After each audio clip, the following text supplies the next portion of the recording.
हमारे लाडले विधायक वाजिब अली जी जो फिलहाल ऑस्ट्रेलिया में मौजूद हैं और यहाँ आम जनता पे मुसीबत आ रही है,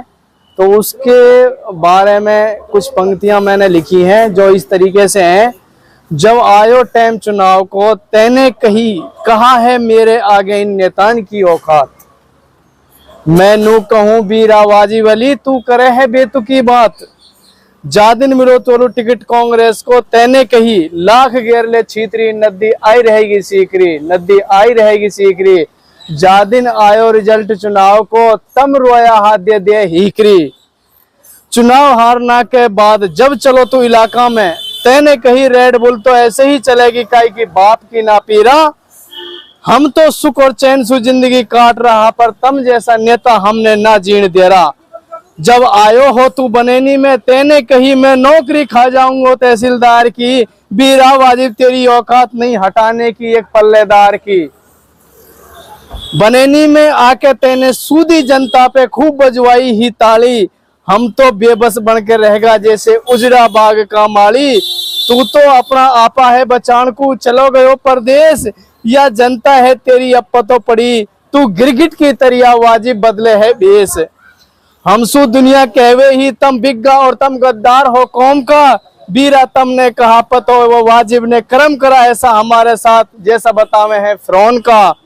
सारी दुनिया हमसू कहवे हम लेगर होगा घत्ती है दुलौत, अरा बीरा जब अपनों नेता ही अपनान के साथ गलत करे वो कस की ढूंढे ऊट। भाई लास्ट वाली जो पंक्ति है वो मैंने इस वजह से लिखी है कि भाई ज्यादातर लोग ये कहते हैं अरे दूलो तो तमने हरायो, दूलो तम घत्ती हो, भाई दूलोत घत्ती ना है, पहले सबसे पहले जब वो मौजूदा एमएलए था तो उसने हमारे साथ अत्याचार किया, उसने हमें अपना गोती भाई या कौम का नहीं समझा, दो बार घर पर रेड दिलवाई, मेरा सामान तोड़वाया और मुझे थाने में बंद करवाया। आज जब आप लोगों के साथ ये घटनाएं हो रही हैं तब आपको एहसास तो जरूर हो रहा होगा कि हाँ उस बंदे के साथ इसने गलत किया, आज तुम्हारे ऊपर अत्याचार हो रहा है और वो ऑस्ट्रेलिया में बैठा है। अगर वो तुम्हें अपना कुछ समझता है तो आपके कंधे से कंधा लगा करके आपके मुसीबत में आपके साथ आए। ये भाई दाऊद की जो घटना है बड़ी हृदय विदारक घटना है, बड़ा दिल पे लोड आया जब उसकी पत्नी अपने बच्चों को लेकर के अपने मायके चली गई, इस गांव को हमेशा के लिए छोड़ के चली गई। उन बच्चों का क्या कसूर था जिनके सर के ऊपर से छत को छीन लिया गया। मेरा माननीय सीएम भजनलाल शर्मा और गृह राज्य मंत्री जवाहर सिंह बेडम से निवेदन है कि आप लोग अगर किसी के सर पर छत दे नहीं सकते तो आप किसी के सर से छत मत छीनो। अगर वो मुलजिम है आप लोगों का, अगर उसने गलत किया है तो उसको पुलिस अरेस्ट करे, ऐसा नहीं कि एक की वजह से 10 बच्चों के ऊपर से छत का साया छिन जाए। वाजिब का क्या कसूर है? वाजिब का कसूर ये है कि वाजिब अगर इस काम पे पहले ही रोकथाम लगाता तो बात यहाँ तक नहीं बढ़ती।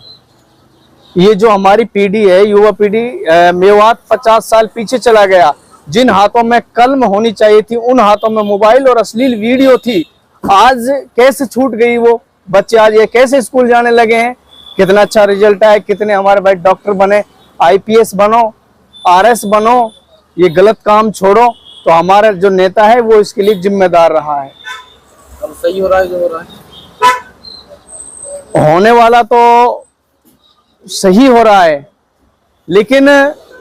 इंसान के पूरी तहकीकात की जाए। क्या ये सच में ही ओलेक्स में लिप्त था?